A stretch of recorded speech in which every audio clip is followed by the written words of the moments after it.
Good morning, everyone, and welcome to the kitchen of the rectory to further discuss the homily from today and the sacred text this week.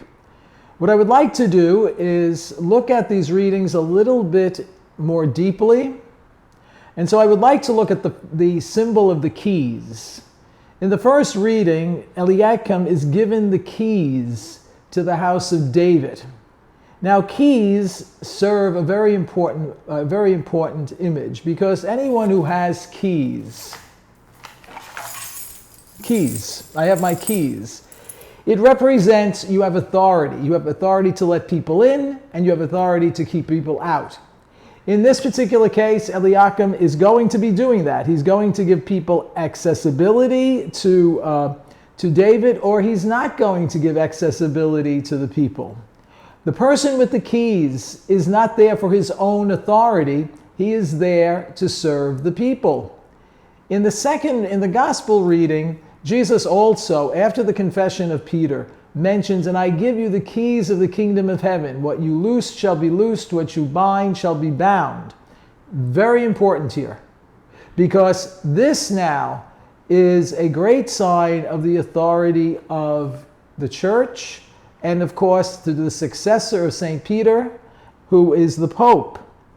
What do we mean by these keys? Well, have you ever gone into a confessional and see an insignia of the keys on the confessional? Well, it's also a sign of loosening sin, of forgiving sin, allowing people back. So in some way, even the priest shares in this power of these keys that are given to St. Peter, to the apostles, and then down to us. So as a result, today's image of the key is extremely important. It is this text and many others, but this primary text that the Catholic Church uses to explain the papacy.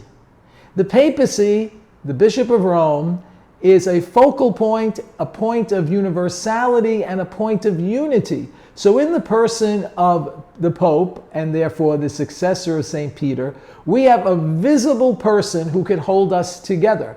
That doesn't mean we all agree. It doesn't mean that everything is fine, but we have a unity among us, and that unity is found certainly in our loyalty to Rome and into the person of St. Peter. That is what distinguishes Catholic Christianity from Orthodox and Protestant Christianity, is our loyalty to Rome.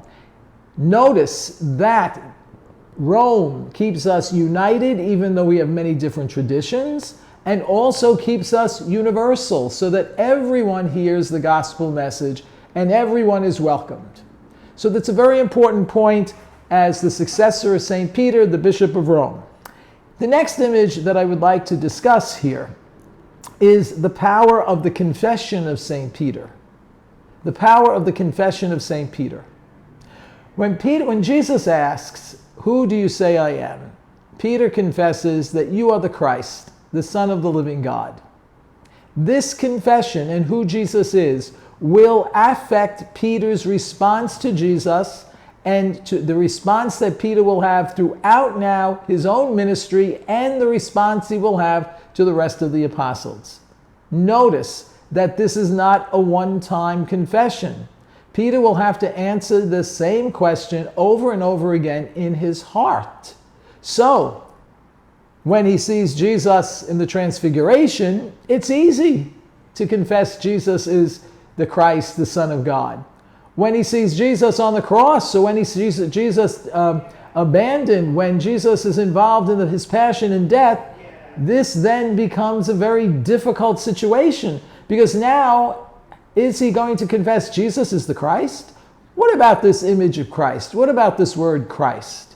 Christ means the Messiah. It means the anointed one. It means in Hebrew, Mashiach. What was this Christ supposed to do?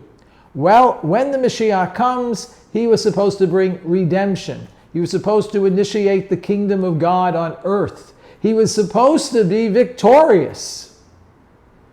But notice that second reading. Who has known the mind of God? Well, God doesn't always work in the way we think. Who has known the mind of God? Who has been his counselor? Well, we look at this, because that is not exactly how it worked out.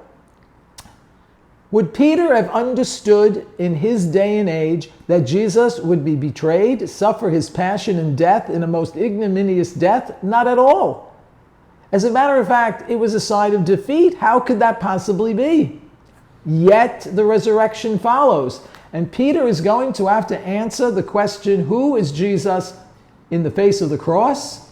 When he understands what Jesus is saying and when he doesn't have a clue to what Jesus is saying, as we see in the gospel.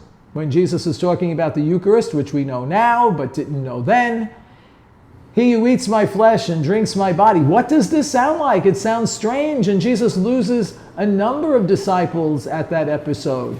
So much so that he asks Peter, that is, Jesus asks Peter, will you leave too? Peter has no clue as to what Jesus is talking about, any more than those who left. But what does Peter say? Even when he can't understand, to whom shall we go? You have the words of everlasting life. We look again at this, who has known the mind of God?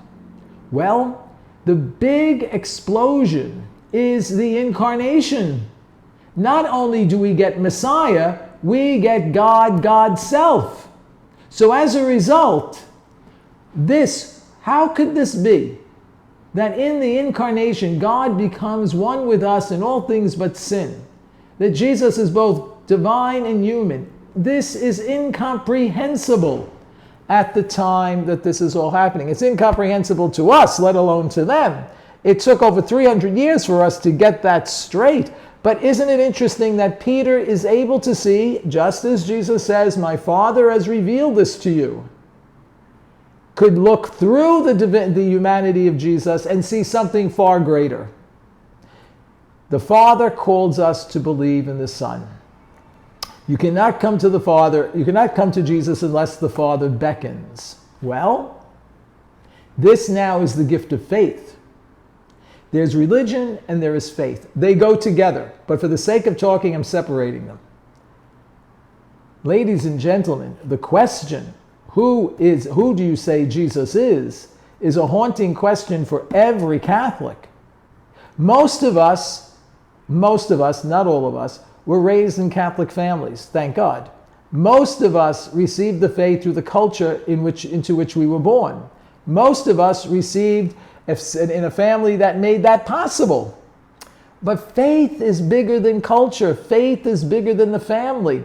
Somewhere along the line, each one of us individually and as a community must answer the question, who is Jesus? And we have to answer it frequently. We have to answer it in the good times that we're going through and the not so good times. The times of scandal, the times of disappointment with church leadership, the times of persecution, the times when there is suffering, the times when the prayers that we have asked are not being answered in the way that we would look forward to or we would like. How do we confess the Lordship of Jesus then? I had mentioned in the homily today a young man coming to me to be married. And I said, well, are you Catholic? And of course he says he is, and he has his cross, and he has his baptismal certificate.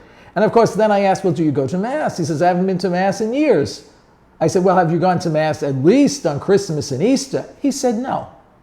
So I said, so then you don't believe in Jesus?